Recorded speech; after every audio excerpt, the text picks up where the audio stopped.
This is the read aloud for Al Capone Does My Shirts, chapter 20. It says, warning, same day Wednesday, January 16th. They just got in trouble by the warden for selling the laundered shirts. I feel bad for Jimmy and Annie. They're going to really get it. I won't, though. I explain what happened to my dad. He'll understand. He always does. We head to the parade grounds, but when we get to the turnoff, Annie keeps plowing down toward the dock. Her buttons are there. Natalie keeps plowing down towards the dock. Her buttons are there. How could I forget? Without any discussion, we follow her down. Teresa puts her skates on, then just sits. Annie and I kick an old can around. Natalie picks up where she left off, matching buttons to feathers and stones. Jimmy begins building another machine. Every now and then he finds a rock he thinks Natalie might want and puts it in a pile for her. They've really accepted her, haven't they? Apparently he knows the kind she likes because Natalie seems to give these stones a special place in her elaborate grid. I spin around and smack the can backward just for the heck of it. I turn back to see it sail 90 degrees in the wrong direction and land right in the middle of Nat's button box, tipping it into her grid game. Natalie freezes. I race over there. I'm sorry, Nat. I'm so sorry. I kneel down, throw the can away, and try to put the buttons back as fast as I can. Think there's going to be a problem? But it's too late. Nat sits motionless. No one can be still like Nat. She's still, like not even her blood is moving inside her. Nat, we can make them like they were. It will be fun. Come on. I pick up a smooth gray stone and try to think what Nat would match to this. But Nat doesn't look. She curls up into a tight little ball on the cement. Buttons, stones, and feathers all around. Annie and Jimmy are kneeling with me now. Nat, I say gently, I'm sorry. We'll help you put them back. We'll make them just like before. A fly lands on her neck. Nat doesn't flinch. Annie shoos it away. Come on, Natalie, it's okay, Annie tries. She makes her voice smooth and sweet, but Natalie doesn't move. Nat, we'll be careful. It won't happen again. Look, birds, 9 birds. I point to one lone gull pecking the ground, but she doesn't look. And then Teresa skates over. Natalie, Teresa commands, it's okay, I'm here now. But Natalie has gone away somewhere deep inside. Only her body is left, rolled up tight and completely still. Teresa and I put her buttons back as best we can, arguing over where they should go. Annie's shoes flies from Natalie. Jimmy keeps on building his machine, though every minute he adds another stone to Natalie's pile. We sit with her, Annie and Teresa, Jimmy and me, keep her company wherever she's gone. That is the way my mom finds us when she gets off the boat, her music bag over her shoulder. Moose, my mother looks at Natalie and then me. What happened? What's the matter? She runs toward us. I don't know, Mom. I tipped over her buttons. Why did you let her take them out? I don't know. She wanted them. Because when he babysits, remember, he lets her take them out, and Mom doesn't want her to have them. How long has she been like this? Half an hour, maybe? My mom kneels down, and she strokes Natalie's face gently, and pushes the hair out of her eyes. Get them out of here, Mom spits the words out. Mom, I won't have her make a spectacle. It's really not like that. They like her, I say. Mom's embarrassed. She doesn't want her to act up in front of the friends. Now, Moose. Annie, could you? My mouth hangs open for the rest of the sentence to come out.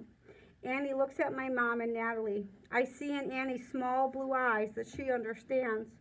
Teresa, Jimmy, get a move on. We can't stay down here, Annie commands. Teresa stamps her skates so hard she bends the wheel. That stinks. Why do we have to leave? She says as Jimmy and Annie pull her up the hill. I find my dad at the electrical shop. He carries Nat home and puts her in bed. At first, she has her eyes open that weird way, but then pretty soon she closes them. When my mom comes out of Nat's room, her face is as white as flour. Honey, you should lie down, my father says. My mother nods and heads for her room. I don't know how much longer she can take this, my father says. I don't know how much longer she can take this, my father says. I don't know if she means Natalie or if he means Natalie or my mother.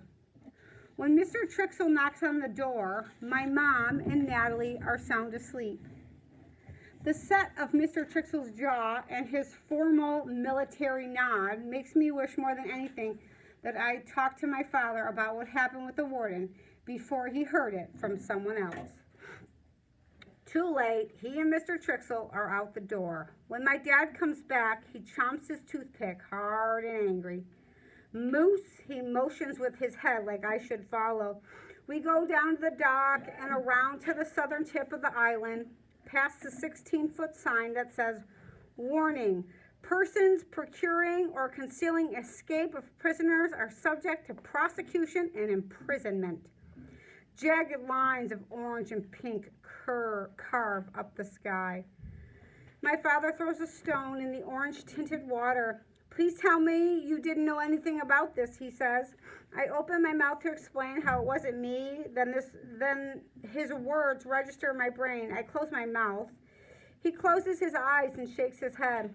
"I didn't sell the laundry," I say. "I didn't get any money. But you knew about it." "Yeah, but I'm not a... You don't want me to be a snitch, do you?" "I don't want you to be a snitch. This isn't some schoolyard game. I almost lost my job here, Moose. Do you know what that means to us?" I look out at the darkening sky. "If you lose your job, we could go home."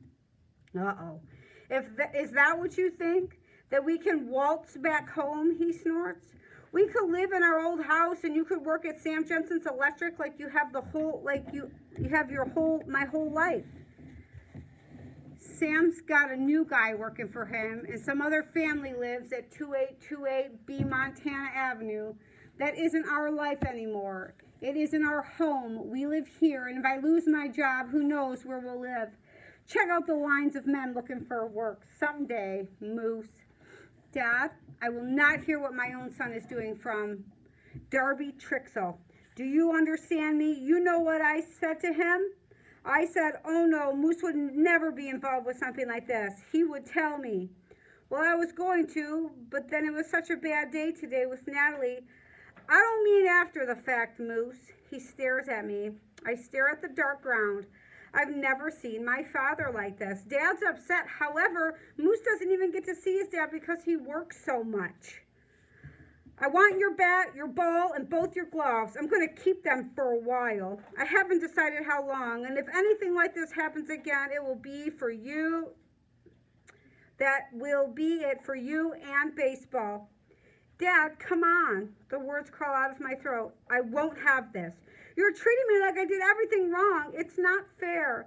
If you didn't know anything about this, it wouldn't be fair. But you knew all about it, and you didn't do anything to stop it. At home, this never would have happened. At home, I wasn't responsible for everyone else in the world." So he said it. He feels like he's responsible for everyone. That's not what I'm saying, and you know it. So I knew what Piper was doing. Okay, but that doesn't mean I did anything. Life isn't so cut and dried as you make it, Moose. You have to use your head. I used my head. I have to be able to depend on you. Can I count on you or not? My dad asks. I can't even nod. I can't move my head. Moose? Yeah, I say. All right, he says. Moose is frustrated.